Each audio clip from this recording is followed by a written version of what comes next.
The railway station was always loud. People rushed from one platform to another, dragging heavy suitcases behind them. Vendors shouted, "Tea, hot tea." Children cried. Trains screeched as they arrived and left. Life moved fast at Central City Railway Station. But on Platform 7, there was always one boy who never moved. His name was Ion. Every evening, exactly at 6:15 p.m., Ion would sit on the same broken wooden bench near the old tea stall. He wore the same faded blue shirt and carried a small black backpack. His shoes were dusty, and his hair looked like it hadn't been combed properly in days. But his eyes were always fixed on the entrance gate, as if he was waiting for someone. The tea seller. Baba Karim had been selling tea at Platform 7 for more than 30 years. He had seen thousands of faces, happy ones, sad ones, nervous ones. But Ion's face was different. It carried hope, not excitement, not joy, just quiet hope. One evening, Baba Karim finally walked toward the boy with 2 cups of tea. "You come here every day," he said gently. "Who are you waiting for?" Ion looked up slowly. For a moment, he hesitated. "My father," he replied. Baba Karim sat beside him. "And when will he come?" Ion smiled faintly. "He promised he would come on this train." He pointed toward the 6:30 p.m. train from Lahore. "How long have you been waiting?" 3 months. Baba Karim's hands froze. 3 months. Every day. The old man felt something heavy in his chest. He didn't ask more questions. Sometimes silence understands pain better than words. A promise. 3 months ago, Ion's life had changed forever. His father, Imran, had lost his job at a factory. They lived in a small rented house on the edge of the city. Money had always been tight, but they were happy. Imran used to tell Ion stories every night. Stories about heroes who never gave up. "Real men keep their promises," his father would say.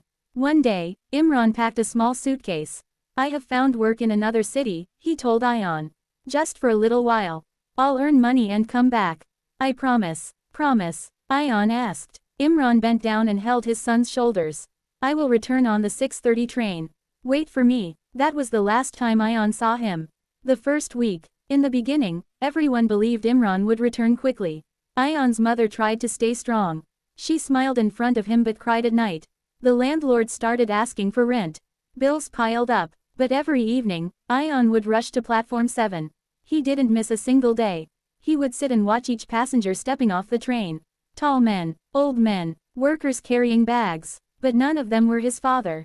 Still, he never lost hope. "He will come tomorrow," he would whisper.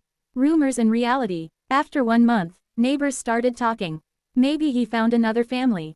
Maybe he ran away from responsibilities. Maybe something happened to him.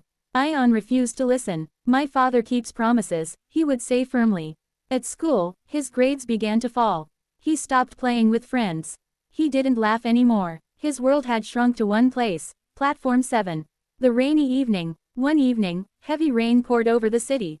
Thunder shook the sky. The station roof leaked water in small streams. Even vendors packed their things early. But Ion was there, soaked, shivering, still watching the entrance. Baba Karim rushed toward him with an umbrella.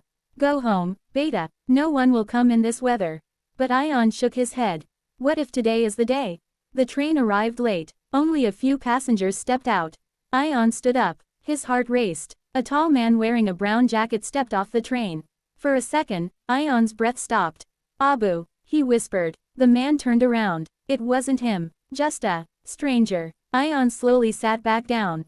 For the first time, his eyes filled with tears. A secret. Baba Karim couldn't bear it anymore. The next morning, he went to the railway office. He used his old contacts to ask about passengers named Imran who had traveled 3 months ago. After hours of searching, he found something. A man named Imran Khan had boarded the 6:30 train that day. But he never reached the next city. There had been an accident on the highway after he left the station. A bus collision. Several passengers were injured. 2 had died. One of them was Imran Khan. Baba Karim felt the world spin around him.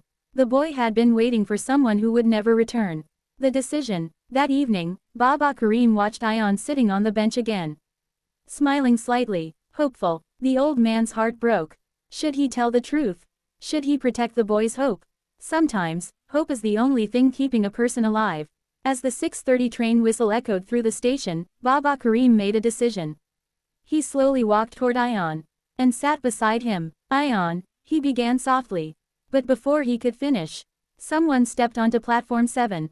A tall man, wearing a brown jacket, carrying a black suitcase, and calling out, Ion.